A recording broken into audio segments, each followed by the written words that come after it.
درود ان پر سلام ان پر یہی کہنا خدا کا ہے، خدا کے بعد جو ہے مرتبہ صلی علی کا ہے۔ تو جب مکے والے بات نہیں مان رہے ہیں تو ایسے وقت میں اللہ تعالیٰ حضور علیہ السلام کی نصرت فرمائے۔ کیسی نصرت؟ مدینے والوں کو مکہ بھیجا۔ اب یہاں پر دیکھو، مدینے والوں کو مکہ بھیج کر یہ مکے والے بات نہیں سن رہے ہیں اور اپنے پاس جو ہے حضور کو ان لوگوں کو تو چاہیے تھا کہ حضور کی بات کو مانے، حضور کی دعوت کو یہ لوگ قبول کرے اور حضور کی تعظیم و تکریم کر کے سارے لوگ بات مان کر حضور علیہ السلام کے احکام کے مطابق یہ لوگ چلیں، لیکن ان کا الٹا تھا کہ حضور کی جو ہے مانتے نہیں تھے۔ تو اب مدینے والے جو حضور علیہ السلام کی بات کو مانے۔ تو فرماتے ہیں حضور علیہ السلام 10 سال مکے کے اندر ہر بازاروں میں، گلیوں میں، کوچوں میں حضور یہ آواز لگاتے تھے، من یؤوینی ومن ینصرنی حتی ابلغ رسالت ربی ولہ الجنہ۔ تم میں کا کوئی ہے جو مجھے ٹھکانہ دے، جو میرے دین کی نصرت اور حمایت کرے، یہاں تک کہ میں میرے پروردگار کے دین کو لوگوں تک پہنچاؤں اور اس کے لیے جنت دے دے۔ کہ حضور علیہ السلام کوئی ٹھکانہ نہیں، کیونکہ حضور علیہ السلام کو مکے سے نکال دیا گیا، مکے سے نکال دیا گیا اور بائیکاٹ کیا گیا ہے۔ تو حضور علیہ السلام تو مدینے والے انصار صحابہ فرما رہے ہیں کہ ہم نے حضور علیہ السلام کی بات مانی اور ہم نے حضور علیہ السلام کو اپنے یہاں جگہ دی اور ہم نے نبی علیہ السلام کی دین کی اور جو ہے ان کی حمایت اور نصرت کی۔ اللہ تعالیٰ کی مدد اب یہاں پر شروع ہوئی ہے۔ مکے والے نہیں مان رہے ہیں، حد سے زیادہ ظلم و ستم کر رہے ہیں، تو اللہ تعالیٰ مدینے کے خزانے جو ہے غیب سے مدینے والوں کو آپ علیہ السلام پہ بھیجے، آپ کے پاس بھیجے۔ تو پہلی مرتبہ 12 لوگ اسلام قبول کرے، اب دوسرے مرتبہ 70 پر 5 لوگ مدینے سے آئے حضور علیہ السلام سے ملاقات کے لیے۔ جو حضور علیہ السلام مینا پہاڑی پر رات کے وقت میں ملاقات کے لیے ان کو ٹائم دیے۔ حضور علیہ السلام کے ساتھ حضور علیہ السلام کے چچا حضرت عباس رضی اللہ تعالیٰ عنہ بھی ساتھ میں تھے۔ ابھی تک عباس رضی اللہ تعالیٰ عنہ اسلام نہیں لائے اور حضور علیہ السلام کی جو ہے حمایت اور نصرت و مدد کرتے رہے۔ تو وہ افراد جو 70 پر 5 افراد تھے کہ حضور علیہ السلام کے پاس اس مینا پہاڑی کے گھاٹی پر آئے اور آپ علیہ السلام سے ملاقات کیے۔ حضور علیہ السلام کے چچا حضرت عباس رضی اللہ تعالیٰ عنہ مدینے کے مسلمانوں کو انصار کہیں گے، مکے کے مسلمانوں کو مہاجر کہیں گے۔ آپ لوگوں کا بھی بیان سنتے وقت میں یا اردو کتاب میں پڑھتے وقت میں یہ چیز آسان ہوگی۔ انصار صحابہ، مہاجر صحابہ۔ مہاجر صحابہ مکے کے مسلمان جو ہجرت کر کے مدینہ گئے ہیں، انصار صحابہ مدینے کے رہنے والے جو مکے سے آئے ہوئے مسلمانوں کی مدد کرے ہیں۔ انصار بول تو نصرت سے مدد کرنا۔ حضور علیہ السلام کے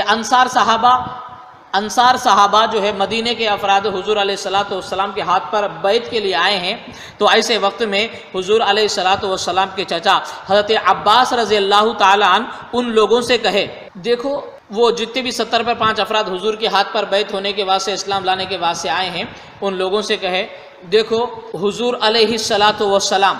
ہم میں بڑی عزت والے اور تکریم والے ہیں، یہ محمد رسول اللہ صلی اللہ علیہ وسلم ہیں، ہم ان کے حامی و مددگار ہیں، اور یہ محمد رسول اللہ صلی اللہ علیہ وسلم آپ کے پاس آنا چاہتے ہیں۔ اگر آپ لوگ اپنی جان اور مال کے ساتھ ان کی حفاظت کر سکتے ہو اور ہر حال میں جو ہے ان کی مدد کر سکتے ہو تو پھر صاف کہہ دیں، اگر نہیں کر سکتے تو پھر ابھی آپ لوگ جواب دے دیں۔ یہ بات حضور علیہ السلام کے چچا حضرت عباس حضور علیہ السلام کے چچا حضرت عباس رضی اللہ تعالیٰ عنہ وہ مدینے سے آئے ہوئے لوگوں کو پہلے ہی بتا دیے۔ کیوں؟ اب یہاں پر مکے میں لوگ جو ہے حضور علیہ السلام کو نکال رہے ہیں، مسلمانوں کو جو ہے جان لینے پہ تلے ہوئے، حد سے زیادہ ستانے میں حضور علیہ السلام کو مکے سے نکال رہے ہیں۔ تو ایسے وقت میں جو ہے اب یہ حضور علیہ السلام یہ جتنے بھی افراد مدینے سے آ رہے ہیں، اسلام قبول کر رہے ہیں، تو اب ایسے وقت میں حضور علیہ السلام مدینہ چلے گئے، تو اگر یہ لوگ ساتھ نہیں دیے تو پھر یہ حضور علیہ السلام وہاں پہ کیسے جائیں گے؟ تو اس واسطے حضور کے چچا حضرت عباس ان انصار لوگوں سے جو مدینے سے آئے ہیں ان لوگوں کو پہلے ہی بتا دیے کہ دیکھو اگر تم ہم میں عزت والے، یہ محمد رسول اللہ صلی اللہ علیہ وسلم ہیں، عزت والے ہیں اور ہم میں تکریم والے ہیں اور ہم ان کی نصرت اور حمایت اور حامی ان کے ہیں، اگر یہ تمہارے پاس آنا چاہتے ہیں تو ایسے تم ان کی پوری حفاظت کر سکتے ہو تو ٹھیک ہے، ورنہ پھر تم لوگ اسی وقت میں صاف صاف جواب دے دو۔ تو وہ مدینے سے جو آئے سو لوگ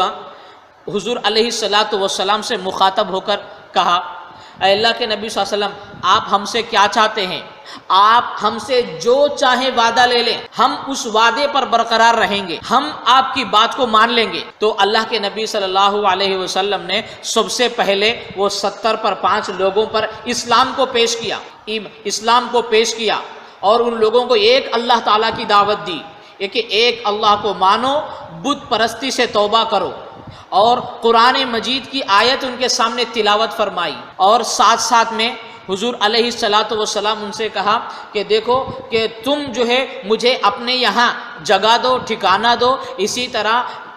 طرح میری شرط یہ بھی ہے کہ میرے ساتھیوں کو بھی تم اپنے یہاں جگہ دو، ٹھکانہ دو، اور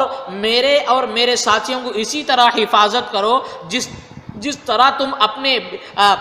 بچوں کی، مردوں کی، عورتوں کی جس طرح حفاظت کرتے ہو، ہمارے ساتھیوں کی بھی آپ لوگ اسی طرح حفاظت کرنا، اور تم جو ہے غم میں، تکلیف میں، مصیبت میں، پریشانی میں، ہر حال میں جو ہے تم میری بات ماننا اور میرا کہا ماننا، میری باتیں سننا اور اس پر آپ لوگ عمل کرنا، اطاعت کرنا، یہ میں آپ سے چاہتا ہوں، یہ وعدہ لینا چاہتا ہوں۔ ان لوگوں میں سے ایک نے کہا کہ اللہ کے نبی صلی اللہ علیہ وسلم، یہ سارے کے سارے چیزیں جو ہے ہم کریں گے، لیکن ہمارے کو کیا ملے گا؟ تو یہ افراد بولے ہیں کہ آپ جیسا بولے ہم ویسا کریں گے، لیکن ہمارے کو کیا ملتا؟ تو اللہ کے نبی صلی اللہ علیہ وسلم نے فرمایا، اگر میں جس طرح بولا اس طرح آپ لوگ عہد کر لیں گے اور اس پر برقرار رہیں گے تو آپ لوگوں کو جنت ملے گی۔ تو وہ سارے کے سارے لوگ خوش ہوئے، سب نے منظور کر لیا اس بات کو کہ ہر حالت میں ہم آپ کے ساتھ رہیں گے، آپ کی بات کو مان لیں گے۔ سب نے ہاتھ بڑھایا اور ہاتھ میں ہاتھ دے کر جو ہے اسلام قبول کیا۔ سارے کے سارے لوگ جو ہے اسلام کے لیے ہاتھ بڑھائے اور کلمہ شہادت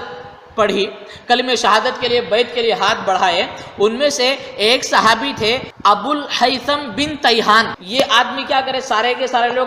ہاتھ بڑھائے بیعت کے لیے، تو یہ آدمی ہاتھ نہیں بڑھائے، اور آپ علیہ الصلاۃ والسلام سے انہوں نے عرض کیا، یا رسول اللہ صلی اللہ علیہ وسلم، کہ ہمارے اور مدینے میں یہودی رہتے ہیں، ان کے کچھ اچھے تعلقات ہیں، اگر جب ہم آپ کے ہاتھ پر بیعت ہو گئے، آپ سے تعلقات جوڑ لیے، تو وہ آگے چل کر وہ ہم سے تعلقات کو توڑ لیں گے۔ اب اس کے بعد ہم سارے کے سارے آپ کا ساتھ دیں گے، چند دن کے بعد آپ فتح یاب ہوں گے، اور اس کے بعد جب آپ غالب آ جائیں گے، مدینہ چھوڑ کر پھر آپ مکہ آ جائیں گے، تو پھر ایسے وقت میں آپ ہمارے کو وہاں تڑپتا ہوا چھوڑ کر پھر مکہ آ جائیں گے کیا؟ آپ ہمارا ساتھ چھوڑ کر، تڑپتا ہوا وہاں پہ چھوڑ کر پھر آپ اکیلے مکہ آ جائیں گے، تو پھر ہمارا کیا حال ہوگا مدینے میں؟ کیا آپ پھر مدینہ چھوڑ کر مکہ آ جائیں گے کیا؟ یہ ابو الحیثم بن تیہان حضور علیہ الصلاۃ والسلام سے یہ بات پوچھ لیے۔ پہلے بھی بتایا تھا، مدینے کے اندر اوس اور خزرج بت پرست لوگ، کیا مکے پتھروں کی پوجا کرنے والے، مٹی کی پوجا کرنے والے لوگ رہتے تھے، اور یہود و نصارہ، یہود بنی اسرائیل کو کہیں گے، نصارہ کرسچن کو کہیں گے، عیسائیوں کہیں گے، وہاں پر رہتے تھے، آپس میں ان لوگوں کا جھگڑا ہوتا تھا۔ بھلا یہ سارے واقعے آپ کو بتایا تھا۔ تو حضور علیہ الصلاۃ والسلام ان کی باتوں کو سن کر کہا، مسکرائے حضور علیہ الصلاۃ والسلام اور بولے کہ ایسا ہرگز نہیں ہو سکتا، کہ فرمایا کہ میں تمہارا ہوں، تم میرے ہو، جس سے تمہاری جنگ ہوگی اس سے میری جنگ ہوگی، جس سے تمہاری صلح ہوگی اس سے میری صلح ہوگی۔ یہ اللہ کے نبی صلی اللہ علیہ وسلم یہ بات ان کو بتانے کے بعد ابو الحیثم بن تیہان وہ جو ہے آگے بڑھے، سارے کے سارے لوگ انتہائی جو ہے رضا و رغبت کے ساتھ آپ علیہ الصلوۃ والسلام کے ہاتھ پر جو ہے بیعت ہوئے ہیں، کلمہ شہادت وہ لوگ پڑھ لیے ہیں۔ اور یہاں پر ان میں سے ایک انصار اور صحابی تھے، ان کا نام تھا عباس بن عبادہ۔ عباس بن عبادہ انہوں نے یہ جتنے بھی 75 ممبر جو آئے تھے، ان میں کے ایک آدمی تھے، ان لوگوں سے دوبارہ، اب یہ لوگ جو بات کے اوپر یہ لوگ جتنے بھی مسلمان ہوئے ہیں اور یہ اسلام کو ان کے اندر مضبوط کرنے کے واسطے، ان میں کے ایک آدمی جو اچھا سمجھدار آدمی ہے، پھر ان سے بولا، اے انصار، اے لوگو، تم محمد رسول اللہ صلی اللہ علیہ وسلم کے ہاتھ پر کس چیز کی بیعت کر رہے ہو، تمہارے کو معلوم ہے؟ دیکھو، یہ عجم اور عرب کے ساتھ جنگ کرنے کا تم معاہدہ اور عہد کر رہے ہو، آگے چل کر سارے کے سارے لوگ یہ مکے والے آپ سے دشمنی، آپ سے حسد کر رہے ہیں اور آپ کو اپنے مکے سے جو ہے اپنے گاؤں سے نکال رہے ہیں، آگے چل کر یہ سارے کے سارے لوگ مل کر بھی پھر مقابلہ کرے تو آپ لوگ بھی آپ علیہ الصلوۃ والسلام کے ساتھ ڈٹ کر مقابلے کے ساتھ رہیں گے یا پھر جو ہے ہٹ جائیں گے، چھوڑ جائیں گے؟ اگر تم یہ عرب اور عجم سارے مل کر اگر وقت آ جائے کہ یہ آپ علیہ الصلوۃ والسلام سے، حضور صلی اللہ علیہ وسلم سے لڑنے کے واسطے آئے، ختم کرنے کے واسطے آئے، آپ لوگ سارے کے سارے مل کر کھڑے رہنا اور آپ کا ساتھ دینا، اگر ویسا مومنٹ آنے کے بعد تم لوگ پیچھے ہٹ گئے تو تمہارے لیے وہ وقت آنے سے پہلے تمہاری بربادی ہے۔ ہاں، اسی واسطے تم جو بھی کر رہے ہیں دیکھے کرو کہ اگر تم اپنی جان اور مال کو ہاتھ میں لے کر، اپنی جان اور مال کو جو ہے مکمل یہ کر کے حضور علیہ الصلوۃ والسلام کا ساتھ دیں گے تو یہ تمہارے لیے بہتر ہے، نفع ہے، دنیا میں بھی جو ہے بہتری ہے اور آخرت میں بھی تمہارے لیے بہتری ہے۔ اگر ایسا نہیں کریں گے تو پھر وہ بھی جو ہے آپ لوگ پہلے ہی یہاں پر بتا دو، ایسا نہ ہو کہ تم عہد کر لو تو لیکن جب مقابلے کا وقت آیا، دشمن آپ پر حملے کے واسطے آئے تو آپ لوگ سب پیچھے ہٹ جائیں گے تو پھر ایسے وقت میں تمہاری دنیا اور آخرت نقصان ہوگی۔ تو سارے کے سارے لوگ جو ہے اس وقت کہا ہے، اللہ تعالیٰ کی قسم کھا کر کہے ہیں کہ جان جائے، خدا کی قسم ہے، ہم اس بیعت کو نہیں چھوڑیں گے، نہیں توڑیں گے، اس بیعت کو نہیں توڑیں گے، کسی بھی ساتھ میں ہم آپ علیہ الصلوۃ والسلام کا ساتھ دیں گے، آپ علیہ الصلوۃ والسلام کے ساتھ ہم رہیں گے۔ پھر اس کے بعد سب سارے کے سارے لوگ اتفاق ہو گئے، متفق ہو گئے، تو ایسے وقت میں حضور علیہ الصلوۃ والسلام ان کی بیعت لیے ہیں۔ اس بیعت کا نام ہے بیعت عقبہ ثانیہ۔ بیعت عقبہ ثانیہ، پہلی بیعت ہوئی تھی بیعت عقبہ اولیٰ، 12 لوگ اسلام قبول کیے تھے، یہ دوسری بیعت ہے، اس کا نام بیعت عقبہ ثانیہ ہے، جس میں 70 پر 5 لوگ اسلام قبول کیے ہیں۔ اب جب یہ سارے کے سارے لوگ اسلام قبول کر لیے ہیں، اللہ کے نبی صلی اللہ علیہ وسلم سے بیعت لے لیے، عہد اور معاہدہ۔ اچھا، اس زمانے میں کیا ہوتا تھا، جب ہاتھ میں ہاتھ دے کر عہد اور معاہدہ ہو جاتا، بیعت لے لیتے ہیں تو اس کے خلاف وہ لوگ نہیں کرتے ہیں۔ ہاں، اس زمانے میں وہ لوگ کسی پر عہد اور معاہدہ ہو جانے کے بعد اس خلاف ورزی نہیں کرتے، خلاف ورزی کرنے کو بڑی بغاوت، بڑی غلطی، برا کام سمجھتے تھے وہ لوگ۔ ان کے اندر یہ چیزیں اچھی صفات تھی۔ تو عہد ہونے کے بعد ایک سے کسی سے عہد لے رہے ہیں، وعدہ لے رہے ہیں تو 1 سے 100 مرتبہ وہ لوگ سوچتے تھے، اس کے بعد پھر اپنی جان اور مال کو سامنے والے کے حوالے کر دیتے۔ تو پہلے یہ مدینے کے سارے لوگ بھی حضور علیہ الصلوۃ والسلام پر اپنی جان اور مال کے ساتھ آپ کے حوالے کر دیے اور اسلام کلمہ شہادت پڑھ لیے ہیں۔ تو حضور علیہ الصلوۃ والسلام جب سب بیعت کر چکے تو حضور صلی اللہ علیہ وسلم ان لوگوں سے مخاطب ہو کر بولے، تو دیکھو کہ جس طرح حضرت موسیٰ علیہ الصلوۃ والسلام بنی اسرائیل میں 12 نقیب، 12 نگران، 12 سردار، 12 لوگوں کو بڑے بنائے ہیں، اسی طرح میں بھی تم لوگوں میں جبرائیل امین کے اشارے سے 12 لوگوں کو نقیب بناؤں گا۔ نقیب کے معنی ہے نگران، کفیل، ذمہ دار، بڑا یا سردار بنانا۔ اور حضور صلی اللہ علیہ وسلم بولے تم لوگ 70 پر 5 ہونا، ان میں سے میں 12 لوگوں کو تم پر نقیب بناؤں گا، ذمہ دار بناؤں گا، اور یہ 12 کے 12 نقیب لوگ ہیں، یہ تمہارے ذمہ دار رہیں گے۔ تو ان میں سے اللہ کے نبی صلی اللہ علیہ وسلم کے بازو میں جبرائیل امین بیٹھے ہوئے تھے۔ اللہ تعالیٰ کی طرف سے جبرائیل امین جبرائیل امین حضور علیہ الصلوۃ والسلام کو اشارے سے بتاتے کہ فلاں آدمی کو بڑا بناؤ، تو حضور صلی اللہ علیہ وسلم اس کو نقیب بناتے تھے۔ جبرائیل امین کا حکم ہوتا اور اشارہ کرتے تو حضور صلی اللہ علیہ وسلم اس آدمی کو نقیب اور نگران بناتے۔ تو 12 آدمیوں کو طرف حضور جبرائیل امین اشارہ کرے ہیں، 12 آدمیوں کو بتائے ہیں، حضور صلی اللہ علیہ وسلم 12 آدمیوں کو بڑا بنائے ہیں، نقیب، ذمہ دار بنائے، اور وہ 12 لوگوں سے کہے ہیں دیکھو تم اپنے لوگوں کے کفیل اور ذمہ دار ہو، جس طرح حواریین عیسیٰ علیہ الصلوۃ والسلام کے کفیل تھے، اسی طرح تم بھی ہر اعتبار سے تم ان لوگوں کے ذمہ دار ہو۔ اور اللہ کے نبی صلی اللہ علیہ وسلم نے تمام افراد سے کہا دیکھو تم میں کا کوئی یہ گمان نہ کرے تم میں کا کوئی یہ نہ سمجھے کہ مجھے نقیب کیوں نہیں بنایا گیا؟ 70 پر 5 لوگوں میں سے 12 کو بنائے تو بقیہ لوگوں کے دلوں میں آئے گا نا کہ مجھے کیوں نہیں بنایا؟ اللہ کے نبی صلی اللہ علیہ وسلم نے فرمایا کہ دیکھو تم میں کہیں تمہارے دل میں یہ بات آئے کہ مجھے کیوں نقیب نہیں بنایا گیا، تو اللہ کے نبی صلی اللہ علیہ وسلم نے فرمایا کہ میں مامور ہوں. مامور بولے تو میں میری طرف سے میرا اون ڈیسیژن کچھ بھی نہیں ہے، میں مامور ہوں. اللہ کی طرف سے جبرائیل امین مجھے حکم کرتے ہیں تو اللہ کی طرف سے جو حکم ہوتا ہے میں وہی کرتا ہوں، اس کے خلاف میں نہیں کر سکتا. ہاں اس کے خلاف میں نہیں کرتا ہوں. تو یہ 12 کا 12 نقیب بھی جو ہے حضور علیہ الصلاۃ والسلام جبرائیل امین کے اشارے سے جو ہے 12 آدمیوں کو ذمہ دار بنائے ہیں. اور اسی واسطے کہیں پر بھی جاتے ہیں تو چند جماعتیں جاتی ہے تو ان کا ایک امیر بناتے ہیں. اگر ہم بھی کہیں بھی مسلمان ایک قافلہ کہیں مل کر جاتا ہے تو اس کو ایک اپنا بڑا بنا لینا چاہیے، ذمہ دار بنانا چاہیے. سب مل کر اس کی بات مانیں کہ سارے لوگ ایک کے نیچے ایک بڑے آدمی کو اپنا بڑا بنا کر اس کی بات ماننے میں خیر رہتا، فائدہ رہتی، بھلائیاں رہتی ہیں. ورنہ جس کا کوئی امیر نہیں اس کا امیر شیطان ہوتا. جیسا انسان کا فیملی ڈاکٹر ہوتا ہے اسی طرح ہر مسلمان اپنے گھر کے اعتبار سے اپنے جو ہے ایمان کے اعتبار سے ایک بڑے عالم، بڑے مفتی صاحب کو اپنا ہر مسئلہ ان کو بتا کر ان کے مشورے سے ہم اپنے دین کی زندگی کو گزارنا. ہاں دین مرضی میں ایسر کا جینا نہیں ہوتا. جیسا فیملی ڈاکٹر رکھتے ہیں، معلوم ہے کہ فیملی ڈاکٹر اس واسطے رکھتے ہیں چھوٹی بھی چیز آ گئی فوراً جٹ کر کے فون کرتے پوچھتے ہیں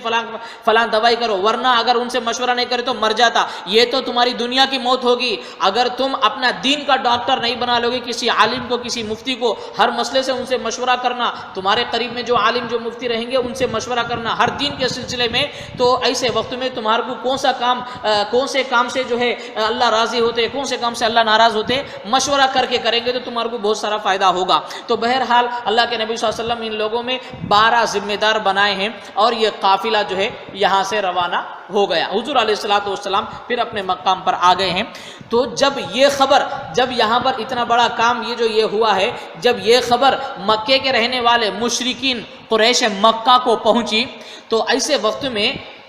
مکے میں پہلے بھی بتایا تھا کہ مدینے سے حج کے واسطے آئے ہیں مسلمانہ بھی غیر مسلمہ بھی، جو بت پرست اوس اور خزرج کے لوگ تھے وہ لوگ بھی آئے ہیں. تو جو مکے کے سردارہ مشرکین مکہ تھے وہ مدینے سے آئے سو لوگوں کے اندر ان لوگوں سے آ کے پوچھے ہیں کہ تمہارے لوگ جو ہے محمد صلی اللہ علیہ وسلم سے ان کے ہاتھ پر جو ہے کچھ بیعت ہوئے ہیں اور ان لوگوں سے جا کے ملاقات کرے کیا؟ اب یہ جو بت پرست غیر مسلم تھے مدینے کے جو یہاں آئے ان کو اصل یہ میٹر معلوم ہی نہیں. وہ لوگ بولے یہ بات غلط ہے کہ ایسا کچھ بھی نہیں ہے، اور اگر ایسا کچھ ہوتا تو ہمارے کو یہ بات معلوم ہوتی، لیکن ایسا کچھ نہیں ہے. تو بہرحال یہ لوگ جو ہے ان لوگوں نے تکذیب کرتی ہوئی ان کے باتوں کی کہ اس طرح کچھ نہیں، سب غلط ہے، آپ لوگ جو بھی سنیں وہ غلط ہے. ان کو معلوم نہیں تھا، یہ مدینے سے جو ہے جو بت پرست ساتھ میں آئے تھے. تو بہرحال تو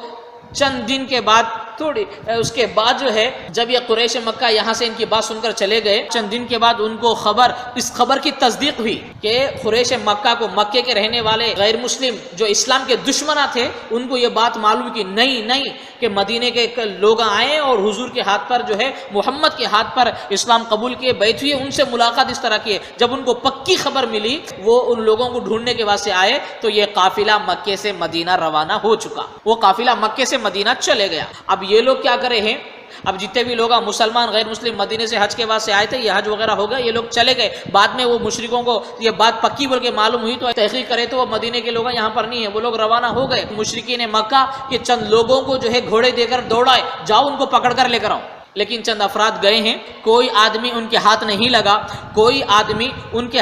لگا. آخر میں جو ہے سارے کے سارے لوگ واپس آ گئے ہیں. ان میں سے ایک آدمی جو لیٹ سے نکلے، سعد بن عبادہ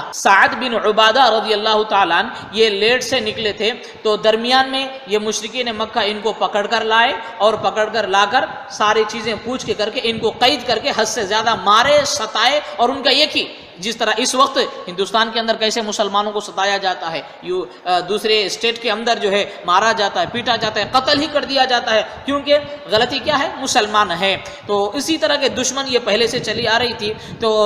سعد بن عبادہ کہ ان کو بھی جو ہے دشمنہ مارے ہیں اور قید کرے ہیں اور بہت زیادہ حد سے زیادہ تکلیفیں ان کو ستائے ہیں، تو آخر میں جبیر بن مطعم سعد بن عبادہ کو آ کر چھڑائے ہیں اور پھر ان کو ان لوگوں سے بات کر کے مدینہ چھوڑ دیے ہیں۔ تو بہرحال تو یہ افراد جو اسلام قبول کرے، اسلام قبول کر کے یہاں سے لوگ مدینہ چلے گئے۔ اصل میں یہاں پر آپ سمجھے، میں بیعت بول کے بار بار کہہ رہا ہوں، اصل میں یہ بیعت عربی لینگویج کا ورڈ ہے۔ بیعن کے معنی فروخت کرنا، بیچ دینا، اور شریعت کی اصطلاح میں انتہائی رضا و رغبت کے ساتھ، اپنی خوشی کے ساتھ، انتہائی رضا و رغبت، اپنی خوشی کے ساتھ اپنا جان اور مال کو اللہ کے ہاتھ جنت کے معاوضے میں بیچ دینا۔ ہاں، جنت کے معاوضے میں، جنت کے بدلے میں بیچ دینا۔ وہ لوگ مدینے سے مکہ آئے ہیں، مکہ آنے کے بعد جو ہے، مکہ آنے کے بعد وہ لوگ حضور علیہ السلام کے ہاتھ پر اپنے آپ کو سونپ دیے، ہر چیز کا، اپنی جان، اپنا مال جو بھی ہو، مسلمان رہیں گے اور آپ کا ساتھ دیں گے۔ تو اسی واسطے تو اس کا نام بیعت کہتے ہیں، اپنے آپ کو اپنی خوشی کے ساتھ میں اپنی جان اور مال کو اللہ کے ہاتھ جنت کے بدلے میں بیچ دینا۔ اسی واسطے 70 پر 5 افراد میں سے ایک عبداللہ بن رواحہ رضی اللہ عنہ یہ بھی تھے، انہوں نے بیعت مکمل ہونے کے بعد ہاتھ پہ ہاتھ دے دی۔ پھر وہ انہوں سوال کرے حضور علیہ السلام سے، یا رسول اللہ صلی اللہ علیہ وسلم، آپ کی ہم تمام شرائط کو قبول کریں گے، لیکن ہمیں اس کے عوض میں کیا ملے گا؟ اللہ کے نبی صلی اللہ علیہ وسلم نے فرمایا جنت۔ تو انہوں نے فرمایا ربیح البیع لا نقیل ولا نستقیل، انہوں نے فرمایا کیا ہی بہتر نفع والی بیع ہے، نہ ہم اس کا اقالہ اور نہ فسق پر راضی ہوں گے، تو اس کو نہ ہم فسق کریں گے، نہ ہم اس کو جو ہے پھر واپس کریں گے۔ تو انہوں نے کہا، تو اسی وقت اللہ تعالیٰ قرآن مجید کی آیت نازل فرمائی، سبحان اللہ، ان اللہ اشترى من المؤمنین انفسهم واموالهم بان لهم الجنہ۔ جب یہ باتیں ساری کی ساری سنیں تو اللہ تعالیٰ فوراً جو ہے قرآن مجید کی آیتیں نازل فرما دیے، ان اللہ اشترى من المؤمنین انفسهم واموالهم بان لهم الجنہ، بے شک اللہ تعالیٰ نے مسلمانوں کی جان اور مال کو جنت کے بدلے خرید لیا ہے۔ ان اللہ اشترى من المؤمنین انفسهم واموالهم بان لهم الجنہ یقاتلون فی سبیل اللہ فیقتلون ویقتلون، وہ اللہ کے راستے میں لڑتے ہیں، اگر کوئی اسلام کو، مسلمانوں کو مٹانے کے واسطے دشمن آیا تو اپنے ایمان اور اسلام کی حفاظت کے لیے دشمنوں سے مقابلہ کرتے ہیں، موقع آیا تو وہ لوگ اپنی جان بھی دے دیتے ہیں۔ اللہ تعالیٰ خود فرما رہے ہیں وعدا علی حقا فی التوراۃ والانجیل والقرآن، یہ وعدہ جو اللہ کے ہاتھ پر بیچ دیتے ہیں اپنے ایمان اور اسلام کی حفاظت کے لیے، ہر چیز وہ قربان کر دیتے ہیں، تو پھر اللہ تعالیٰ ان کے لیے ومن اوفا بعہدہ من اللہ فاستبشروا، خوشخبری ہو، گڈ نیوز ہو۔ اللہ تعالیٰ قرآن میں فرما رہے اے لوگو تم کو مبارکبادی ہو، گڈ نیوز ہو، بِأَنَّ لَهُمُ الْجَنَّةِ کہ جنت کے بدلے تم نے اپنے اللہ تعالیٰ جنت کے بدلے مسلمانوں کی جان اور مال کو خرید لیا ہے۔ فَاسْتَبْشِرُوا بِبَيْعِكُمُ الَّذِي بَايَعْتُمْ بِهِ کہ تمہیں خوشخبری ہو اس بیع کی جس چیز کی تم نے بیع کی ہے، خرید و فروخت کی ہے، کیا کہتے ہیں، بیچا ہے، تو بیعت کی ہے۔ تو اب اپنے آپ کو جنت کے بدلے اپنی جان، اپنے مال کو اللہ کو بیچ دیا ہے۔ بایعتم بہ وذالک هو الفوز العظیم، یہ اللہ تعالیٰ کہہ رہے ہیں یہ بہت بڑی کامیابی ہے۔ قرآن میں اللہ تعالیٰ فوراً آیت نازل فرمائے ہیں۔ تو بہرحال جب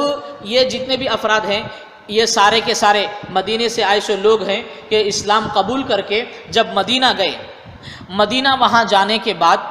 مدینے کے تمام لوگوں میں وہ لوگ اعلان کر دیے ہم نے محمد رسول اللہ صلی اللہ علیہ وسلم کے ہاتھ پر اسلام لایا، بت پرستی سے ہم نے توبہ کر لی ہے، اور جو ہے ہم اسلام لایا۔ تمام قبیلے والوں میں وہ لوگ اعلان کر دیے ہیں۔ جب ان لوگوں کی یہ بات کو سن کر بہت سارے قبیلے والے اسلام قبول کر لیے۔ جب جتنے بھی جو ہے بڑے بڑے سردار آئے ہیں 70 پہ 5 افراد میں سے، وہ لوگ جب اسلام قبول کرے تو ان کے قبیلے میں رہنے والے تمام کے تمام افراد بھی جو ہے قبول کر لیے۔ انشاءاللہ تعالی اس کے بعد کی سیرت آئندہ اتوار بیان کی جائے گی۔